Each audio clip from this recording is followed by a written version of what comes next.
Hey guys, today we're going to look at Kirby Superstar for the Super Nintendo Entertainment System.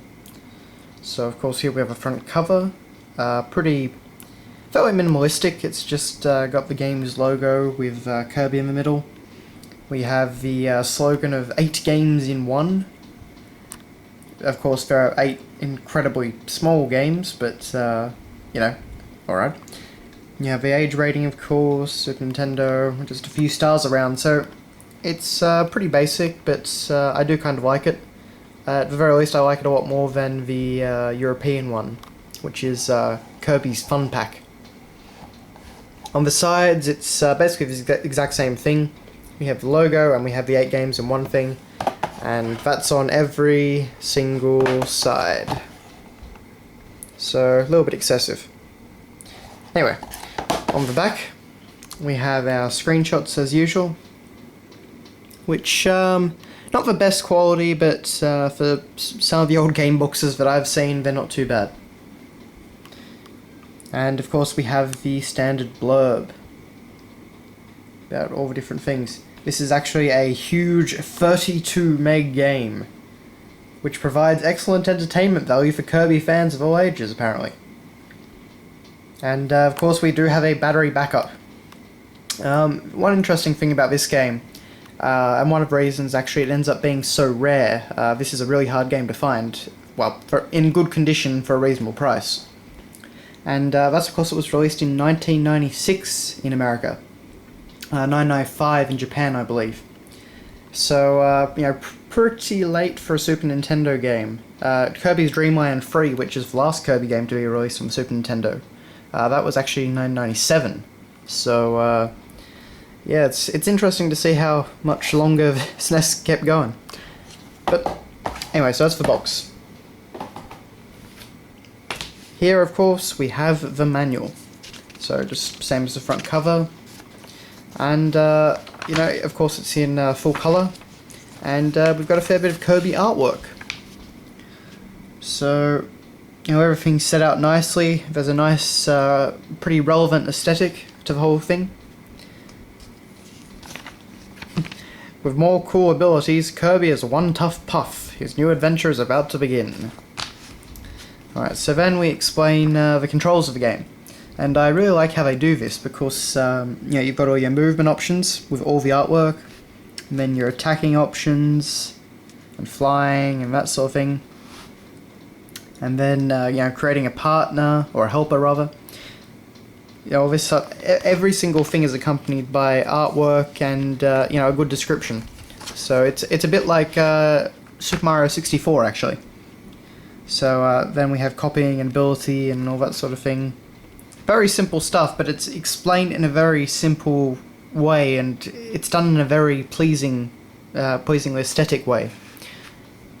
Over here we have some artwork and descriptions of the different you know, powers that Kirby has. So we've got Cutter up there, Cook, Fighter, and Sword.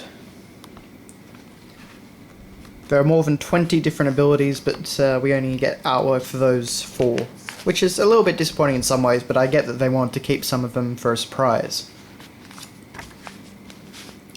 And, you know, one-shot ability characters.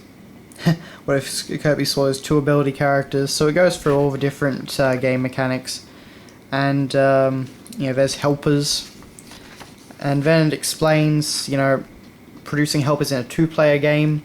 One of the really cool things about Kirby Superstar is that you could actually play with a friend simultaneously on the screen. The second player taking control of the helper.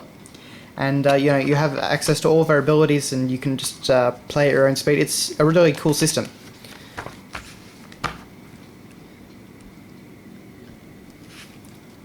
So yes, as I said, plenty of artwork in this. And then we get on to, you know, explaining all the different games that come with it.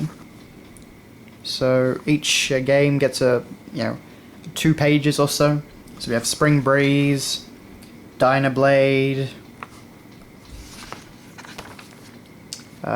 Gourmet Race,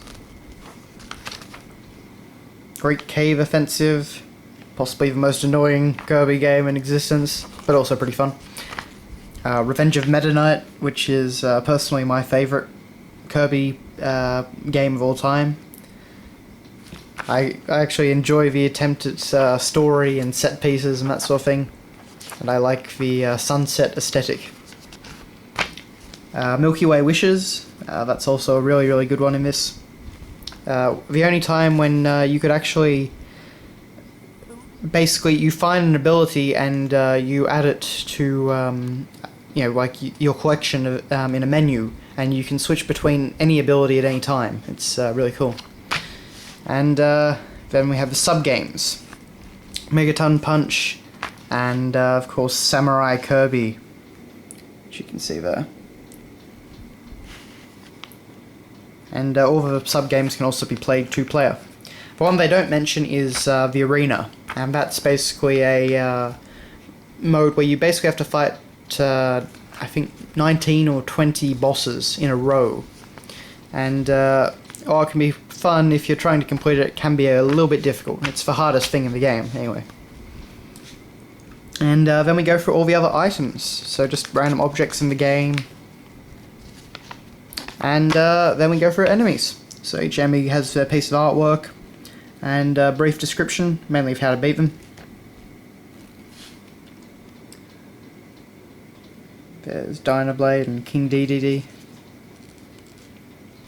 And yeah, there are many more characters in the game, try to find them all. So unfortunately we don't get artwork of characters like Meta Knight or anyone like that. And then on the last page we get this cool picture of Kirby riding Wheelie. So yeah, that's the manual. Pretty good for a Kirby manual, actually. Very, lots of artwork and that sort of thing, so it's nice to see. And then, of course, we have the cartridge, its little holder and cardboard bit around it. But as you can see, it's just a reprint of the box.